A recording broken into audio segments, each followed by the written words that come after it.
Qu'est-ce que le Seigneur Jésus a lui-même considéré comme la valeur particulière quant à lui-même de sa résurrection? La réponse se trouve dans ces mots que nous lisons dans Luc 12, 49, 50. Je suis venu jeter un feu sur la terre. Et qu'ai-je à désirer si seulement il était déjà allumé? Il y a un baptême dont je dois être baptisé, combien il me tarde qu'il soit accompli. Il n'y a aucun doute qu'il est en train de parler du baptême de sa croix, de sa passion. Et il perce du regard le baptême et pense à l'autre côté, comme sa délivrance.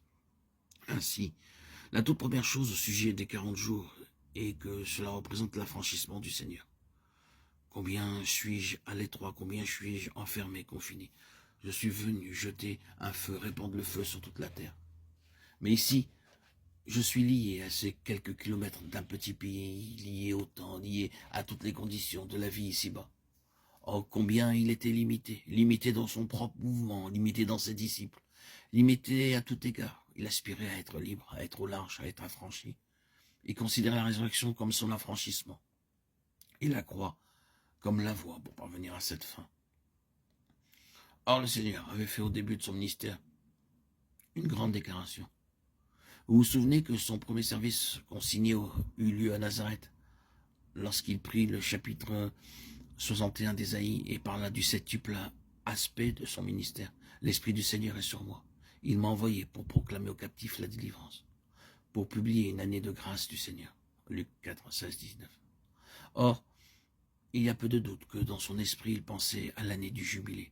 Car ces paroles d'Ésaïe font écho à celles qui se trouvent dans Lévitique 25, 10 concernant l'année du jubilé, la 50e année, celle du relâche, quand tout ce qui était tombé sous l'esclavage, hommes, femmes, enfants, maisons, terre, ou quoi que ce soit d'autre, devait être libéré. Et ainsi, tout au début de son ministère. Il a dit en quelque sorte, je suis venu à cause du jubilé de Dieu, la 50e année de Dieu, l'année de la délivrance du Seigneur. Depuis l'exode d'Israël jusqu'au commencement du ministère du Seigneur Jésus, il eut 30 jubilés. Un sujet intéressant d'étude biblique pour vous si vous voulez. Voici le 30e jubilé qui commence. Donc, quand le Seigneur Jésus fit la déclaration dans les termes de l'Écriture, proclamait aux captifs la délivrance, aux aveugles le recouvrement de la vue, renvoyer libres les opprimés, il savait ce qu'il voulait dire. Il annonçait qu'il était venu pour introduire le plus grand de tous les jubilés. La réalisation, l'accomplissement effectif de cela était pour encore un peu plus tard, peut-être 3 ans et demi plus avant, mais cela pris effet durant les 40 jours, et comme en étant la conséquence. Cela prit effet en premier lieu quant à lui-même. Par la résurrection, il entra en possession de sa propre délivrance, de sa complète émancipation, il fut libéré. Voyez-le maintenant, aucune limitation géographique ne peut le retenir.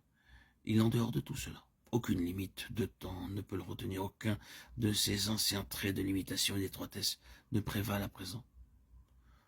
Le temps n'importe pas, ni la distance. Il est hors de ces choses. Le jour de sa résurrection, il marcha avec 2 disciples jusqu'à Emmaüs, rompit le pain avec eux et disparut. Ils retournèrent en courant à Jérusalem pour raconter la nouvelle, mais il était là avant eux.